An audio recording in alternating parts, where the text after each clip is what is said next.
Master Paramahansa Nithyananda. Namaste.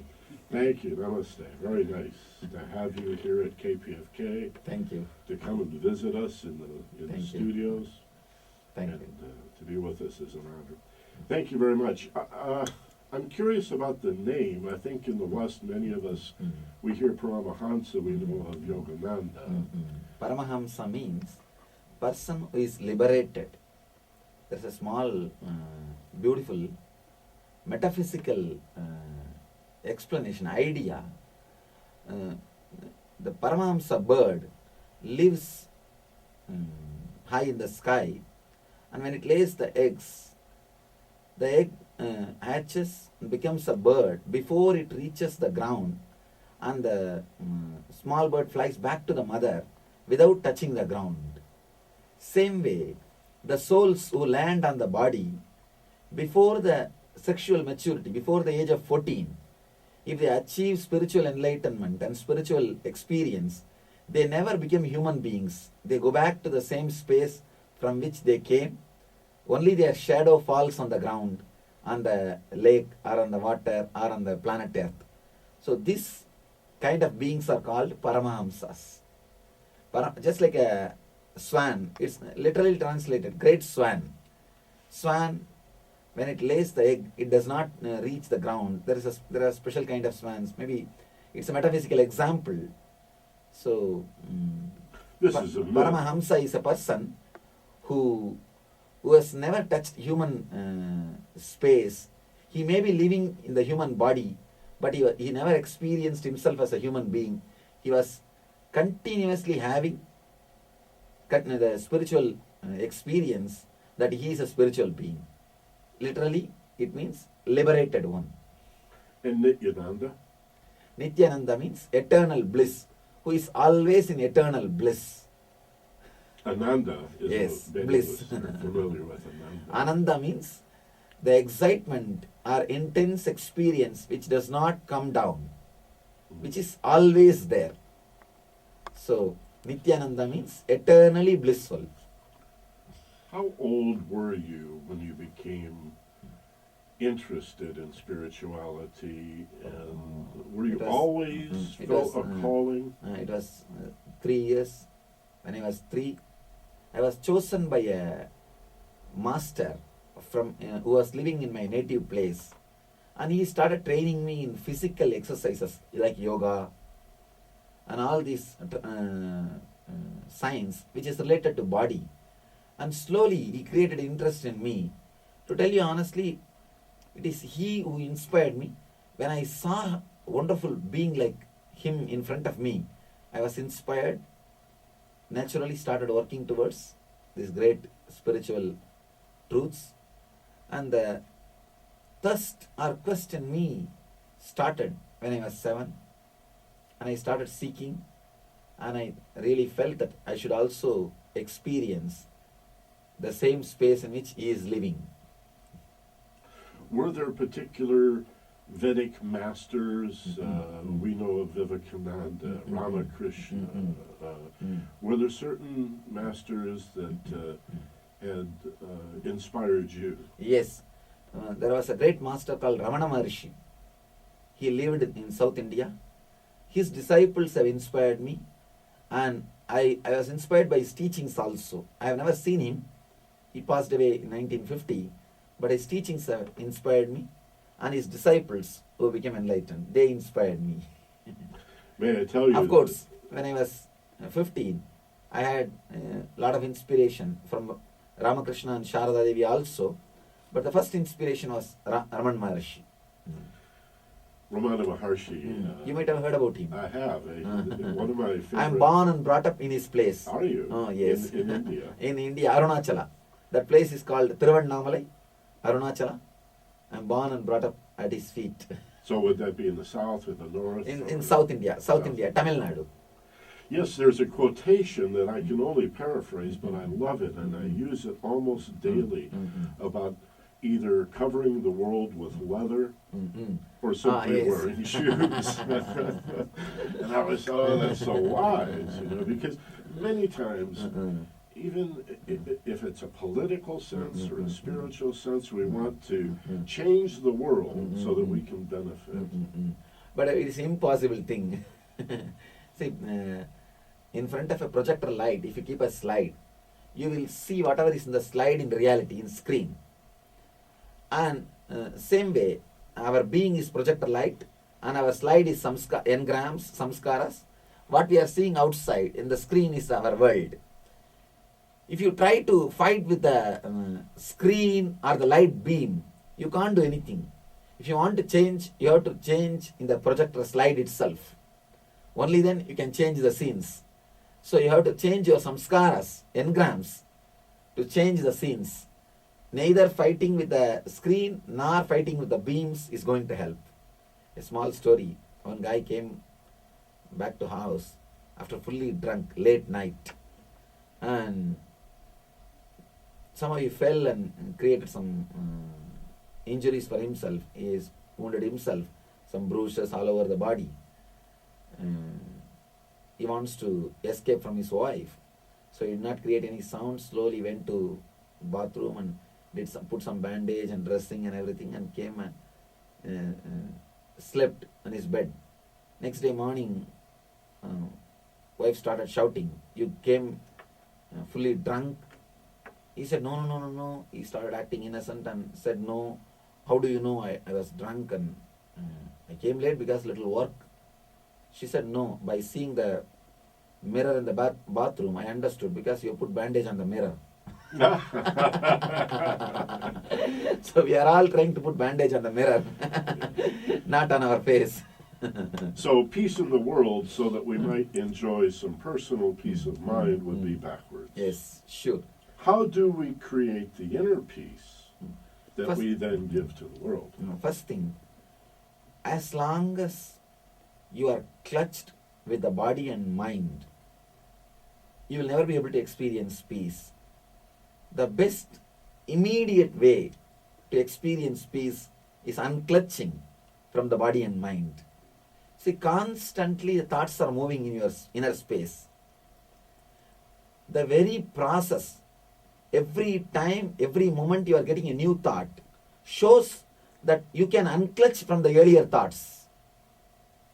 That itself is a solid proof that you have capability and power to unclutch from your thoughts. See, constantly a new thought is replacing the old thought. So this shows your inner space can't be corrupted by any single thought. You have the ability, capacity to unclutch from the earlier thoughts. So understand this one thing and have confidence. Unclutch from what you call as your mind. All we need, you might have heard unclutch 1,000 times, but you would have never had a confidence or courage that it is possible by you. Now this very truth, that each thought is replacing the earlier thoughts, shows that you have ability, you have capacity, you have power to unclutch. People come and ask me, "Swamiji, how to unclutch when I am caught in fear, when I am caught in serious emotions?" I tell them, even when you are caught in fear, if you get a thought of having a cup of coffee, it means already the fear has left you. That is why you are having the thought to have a cup of coffee, to have a cup of tea. So that very idea, that very thought, that let me have a cup of coffee, has already replaced the fear. It may be serious fear, serious emotion. Cup of coffee is enough. Thought to have cup of glass of water is enough. It is simply possible to unclutch whatever you may think as a serious or dangerous emotions. One more important thing. We are again and again remembering our failures. That is why we don't have confidence that we can unclutch. We can disconnect. Unclutch even from the earlier failures. Simply unclutching is possible. Unclutching is your very nature. This, also in the West, we hear the word detachment. But if we approach, as we approach, in a meditation, an attempt to detach, to unclutch, as you say, from our thought stream, doesn't that bring up a certain anxiety of its own for a lot of us? I mean, Certainly. it seems to me that in my own practice, I've meditated 30 years, many different kinds of meditation. I've settled into a practice now. I still am resistant at times. For meditation. Yes, resistant to simply letting go of that See, chatter in my mind, as if I'm so identified with my thoughts that to let go of them feels uncertain. The difficulty is, man feels lonely without his depression and worries. The depression and worry, all these things have become such an intimate enemies. They are enemies, but they have become so intimate. You feel that known devil is better than unknown angel. So we talk about a comfort zone, but you're talking about we're familiar with our pain. That's all. We know our sadness. Yeah. Now we feel that we are losing our identity if we lose the so-called worries and inner chattering and all those things. Yeah. That's what you see. All of us know there is a space without thoughts, but people who get the courage to jump into the face become enlightened. People are just reluctant. They stay.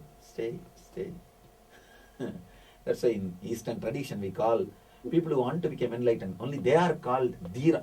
Dhira means courageous. Not the person who goes to army. Not the person who goes and fights with others. Not even the person who can kill 1,000 elephants. In India there are different kinds of poetries that sung towards a person who has achieved certain things. It's like an award. If you kill 1,000 elephants, you are given certain award. If you kill 100 elephants, you are given certain award. If you kill your mind, you are given the best award. There are songs sung in that particular tune to that person to honor his achievements. Person who has killed 100 elephants, for him only a lower award is given. For a person who kills 1,000 elephants, for him only second grade award is given. Only a person who conquers his mind is given the first award. He is called Mahavira, the ultimate warrior. Interesting. Also in the East, a snake is usually associated with Kundalini. Kundalini. But in the West, the dragon and the snake often is a bad symbol. And so slaying dragons in Western mythology is this hero's journey you're talking about, fighting our own internal demons. Yeah? Yes. So if we would be more concerned with fighting our own demons, our own fears, we would be a better world. Sure. Because, you see, person who is caught in fear only tries to attack others. Let me kill him before he kills me. That is the base of any war, any violence, anything. Unless you are threatened, you do not threaten others. You do not don't threaten others. So if we can handle our own fears, naturally we will not be threatening others. We will know how to balance ourselves inside and how to settle inside our being. Naturally we will not be threatening to others, and we will create more peaceful world, more blissful world. I began to talk to you at the top of the program here just 10 or 15 minutes ago about your youth. And I was curious about the point at which, or the stage at which you became realized. Was that an instant, a moment, or was it a progression? How did that unfold for you? Oh, this is a nice question. This is I can say that $1 million question. Whatever you call. The sudden enlightenment or a gradual progress. This is the big thing. Let me describe how it happened to me. That's the only thing I can say. It's like I was inspired by a great master called Annamalai Swamigal. He is a disciple of Raman Maharshi. Let me tell a small story so that I'll be able to tell you what exactly I want to tell. And one day I was taken to him by my parents just to listen. Usually in India, all the kids will be taken to enlightened people for blessings and health and for anything. So he was sitting and talking to people that we are soul and consciousness, we are beyond suffering and pain and all those things. I was shocked. What is this? He's telling we are beyond pain and suffering, but when I fall on the ground, I feel the pain. When my mother scolds me, I feel the suffering. In India, kids will be beaten also sometime. If you don't behave properly, mom and dad they will beat. and when my mom scolds me, I feel the suffering, I feel the pain. And he's telling we are beyond pain and suffering. I went home and I was constantly thinking about that. Took a knife and just wanted to check whether I have pain or not and cut my thigh. Still the mark is there. Of course I had pain and I was taken to doctor and treated and everything. After a few days I went back to him and asked him, see, you told that we don't have pain or suffering, but believing you, I cut myself, now I feel the pain and suffering. He told me, son, don't bother about this pain. Your courage to experiment with the truth will lead you to truth. This courage will liberate you from all pains. And he gave me a simple technique. Now, put your courage to experiment with this technique. Not the words which I told you. Now, experiment with this technique. From where the pain is rising in your body, where you are experiencing pain in your mind, where you are experiencing suffering, just go into that source. So I played with the technique for 2 years. I can't say I practiced. I only played because I'm a 10-year-old boy, hardly 10-year-old boy. I was playing with the technique. I don't know whether the progress has happened slowly. That I don't know. But the enlightenment itself happened only suddenly. When I was sitting in a lonely place, it was an evening, Buddha Purnima. That was Buddha Purnima. Purnima, full moon day when Buddha became enlightened. Actually, I do not know that day that it is Buddha Purnima. Only later on I came to know about that. It's a coincidence. It was evening. I was sitting on a rock, on the hillock where I was born. That place is a hillock. I was sitting. Suddenly something opened in me. I was able to see all 360 degree. Understand? All 360 degree at a time. Front, side, left, right, back. All 360 degree. Up, low. Not only I was able to see, I was able to intensely feel connected. Whatever I am seeing is me. Understand? Now when you are seeing me, you feel connected to me, positively or negatively. You always feel connected to whatever you see, positively or negatively. You create an idea.